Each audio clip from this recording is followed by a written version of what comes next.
Happy Wednesday, wonderful people. I hope all is well. Thank you for tuning in to my first What a Word Wednesday. The premise of it is based on a book that I read entitled One Word by John Gordon, Dan Britton, and Jimmy Page. I can't find my copy of the book. I think I loaned it to someone and forgot, and so I don't have it anymore. But that's okay. I'll buy it again. One of my words, I think it was for 2017, my word was resolve. And I wrote it on the definition of resolve. It means to come to a definite or earnest decision about, determined to do something. Source www.dictionary.com. Oh no, this is my one word. I have the date, July 14th, 2016. And then, I'm sorry, June 14th, 2016. And then I put the word on a piece of canvas so I could see it.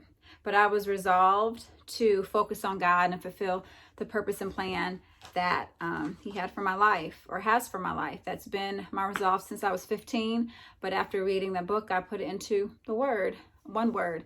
My one word for 2020 has been manifest. I have not done my cards for it yet, but I will. But yes, my one word is manifest. So What a Word Wednesday, as I said, it connects to me just wanting to share some words of encouragement and upliftment. We have a lot going on in our personal lives, on the national scene. I tell my students, there's enough negativity in the world. We have to work on spreading some positivity. So I am going to focus on the word reflect, connected to project. So reflect is a verb, and it means to realize, to consider. A lot of times we as people reflect, but it's surface level reflection. We don't really ask ourselves the hard questions. Why do I do this? What's the basis of this? What's my reasoning? Why am I acting like this? Why am I feeling this way? We just kind of try to plow through it and ignore that pressing void that is leading us to get to the root of the problem. Instead of getting to the root of the problem, we just try to push it down and thwart it with various things. And a lot of times those things aren't healthy for us. But reflection is very healthy because it allows us to get to the heart of it, get to the root of it, so we can figure out why we're doing what we're doing it for. Do we want to keep doing it? So it's a checks and balance, that keeps us focused and aligned with pursuing our dreams, our goals, our purpose. And being content, happy, peaceful, and joyful.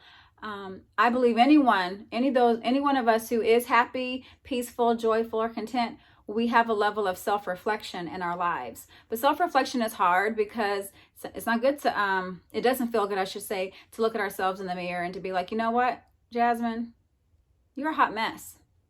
That was foul. You shouldn't have done that. Or, whatever it is, because I talk to myself. I call it thinking out loud, but I do think a lot in my mind, because where else do you think? But I do talk out loud to gather my thoughts and also write. But I'm endeavoring to start writing more. I have not been journaling as much as I should. So I'm going to add that back into my daily routine, or at least every other day routine, because that's going to really help me with reflection, which in turn will lead me to, I believe, writing and sharing in a way of uplifting and empowering you wonderful people. When we don't reflect, it kind of causes us to project on other people. We project, we're afraid to say, this is how I'm feeling. This is what I feel I'm lacking. This is why I'm acting this way. So instead of acknowledging that, we put it on other people because it's easier to put it on other people. It's harder to take a look at ourselves in the mirror. So an example could be, I had someone tell me that I was stressed out. And I was like, no, because of self-reflection, I knew I wasn't stressed out. I'm focused, and I don't have time to be wasting time. So if we're having this conversation at this point in time, what are we talking about? Because if we're not talking about something that's constructive or lending to you pursuing your purpose or me pursuing my purpose, I honestly don't really want to talk about it. So I will apologize for maybe how, if my response is brash, but the space I'm in, I don't really want to have time or take time for small talk. talk about random things. Now, in a set place, those conversations are important because we should relax. We should take a break from it. However, if the premise of our coming together and talking right now is this agenda, can we focus on this agenda? I remember one time I was a lead teacher for the team that I was on, and one of the complaints with the lady who worked with me in my classroom was that I don't allow time for small talk during meetings. Like, I don't allow us to shoot the breeze.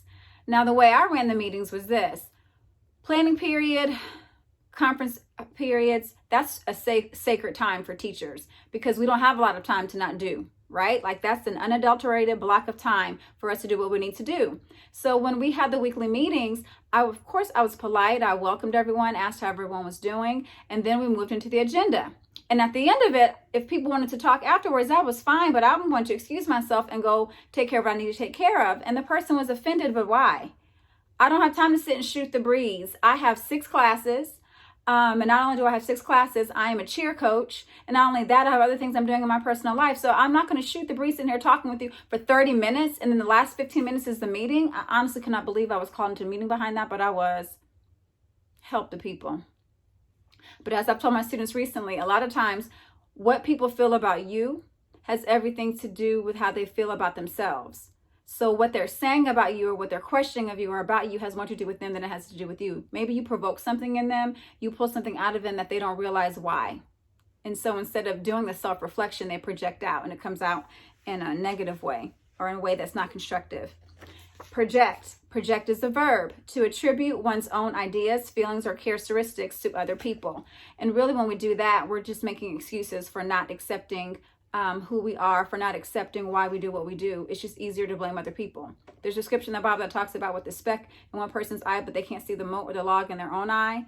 Like, y'all, come on. When it comes to the point of, at the end of the day, we go to bed with our own thoughts, right? At the end of this life, we're going to stand before God, and we have to account for our actions. So are we going to be making excuses? Or are we going to stand on 10, as my students say, and said, you know what? I live my life like this because this is why I did it. So on and so forth. Like, are we going to be able to say that to God? And if we can't, then that should really help us or provoke us to do some self-evaluation. But that was what I wanted to share with us for our What a Word Wednesday. Thank you so much for tuning in. Please comment below and share what your one word is going to be for this week, or even for this year, or for this quarter, this month, however you want to look at it. What is your one word? Okay. Reflect. And then determine what your one word is. And if you get a chance, get that book, One Word, by John Gordon, Dan Britton, and Jimmy Page. All right. Y'all, I'm getting ready to upload another video about this campaign that I'm doing for literacy. So please tune into that one. All right, y'all, take care.